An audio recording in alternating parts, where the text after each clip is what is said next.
Hi, my name is Oscar and I'm a scientist. In this channel, we talk about green card categories where you can self-petition. That means you don't need to have a job offer and you can even do it without lawyers. In this video, we're going to talk about a slightly different topic.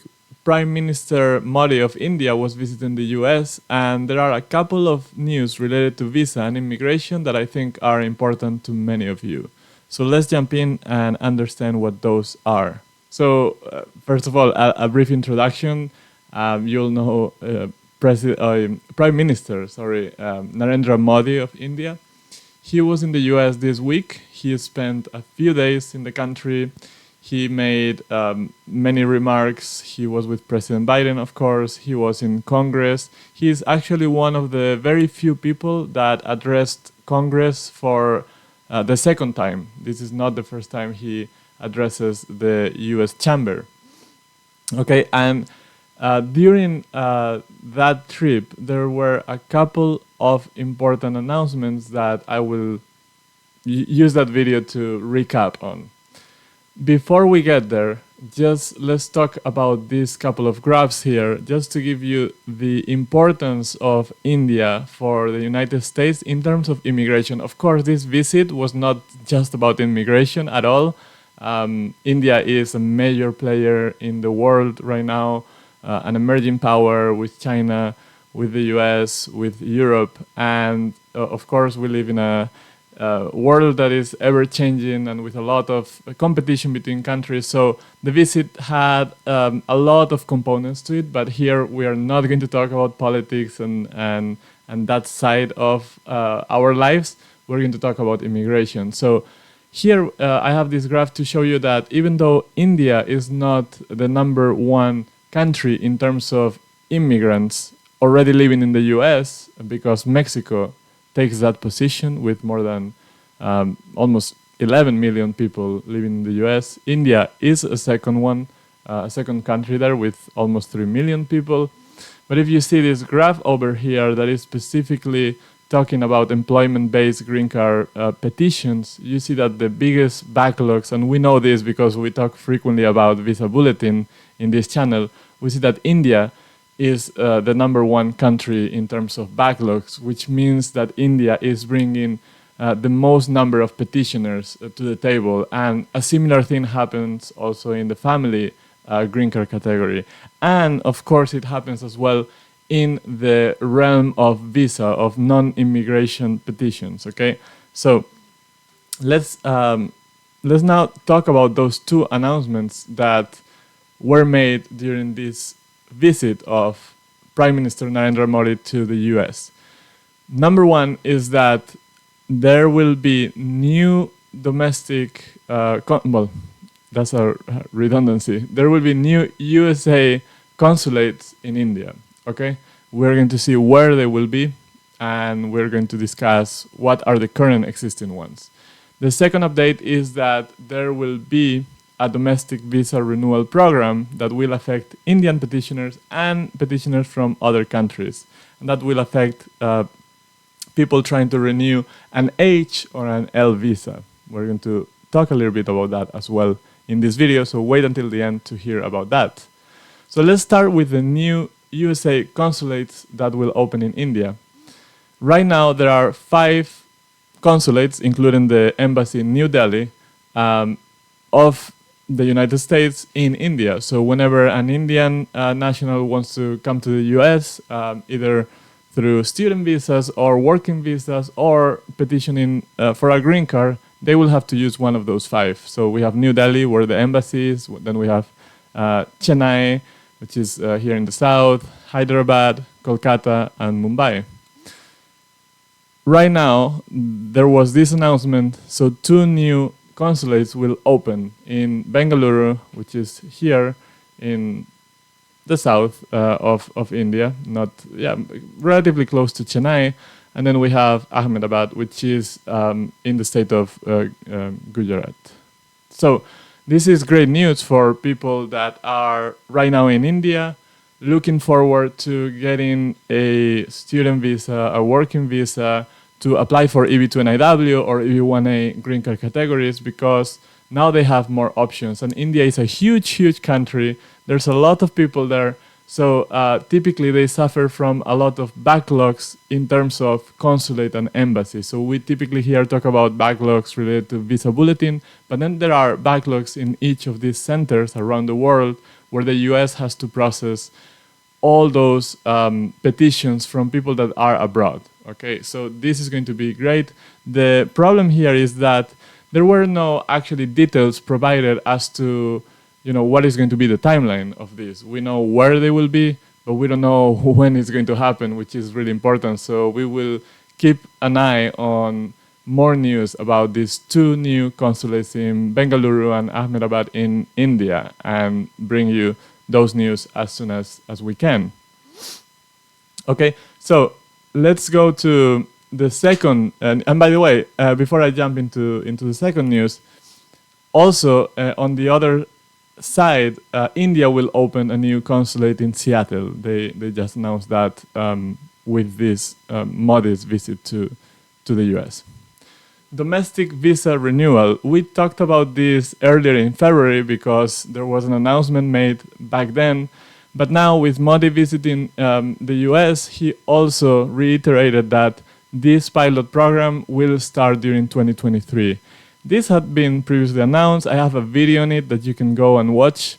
And we know that this is going to be limited to H and L visa holders. And H visa is for those working in the US as highly skilled individuals.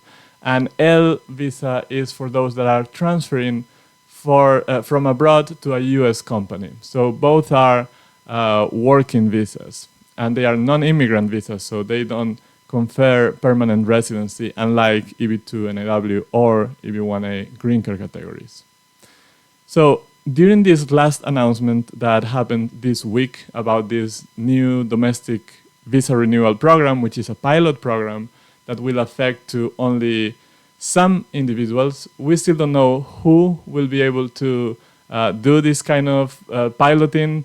We don't know exactly when, but we know now that, again, this will happen during 2023. We are now almost in July, so I expect that in the next months, the State Department will have to issue really clear guidance and clear news so we understand who can do this, when they can start doing it. And this will be great because that means that people that are on an H or L visa, some of them will be able to not have to go abroad to renew those visas, to stamp the visas, and they will be able to do that in USCIS centers around the country without going abroad. So why is this important? There are a few advantages of this pilot program that hopefully will end up expanding and becoming a real program.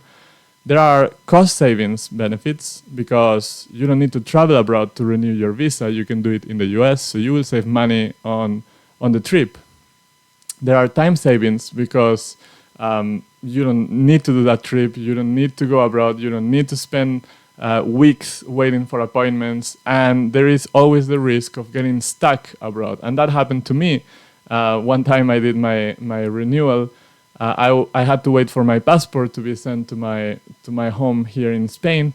And I actually had to cancel my flight back because I never got my passport on time. So I had to stay a little bit longer, and of course my company was waiting for me, but it's never nice to have that uncertainty and have to be waiting and talking with your employer saying, hey, I don't have my passport yet, I cannot travel back. So cost and time are big pluses of this program, but then increased convenience because if you are from a country like India, for example, where you have a huge country, which is a subcontinent, and there are only a few consulates where you can do this, and you are from one of those states that are far from those consulates, it's not only the time to get to India, it's then the time to travel to that other city where the consulate is, to book hotel nights, to stay around where when your appointment is going to happen. So there's a lot of inconveniences that need to happen right now for this process. Also, efficiency is a big thing. This program will eliminate inefficient steps that make you have to go to a different country to request permission to continue living in the US, which doesn't make a lot of sense. And finally, and very importantly, these news have positive impact on US businesses, because now employees will not get stuck abroad waiting for appointments, not knowing when it will happen, waiting for the passport to get back. It reduces uncertainty. Businesses hate uncertainty. We all do. And it will also reduce the cost of dealing with all this inefficiency, all this trouble, all this uncertainty.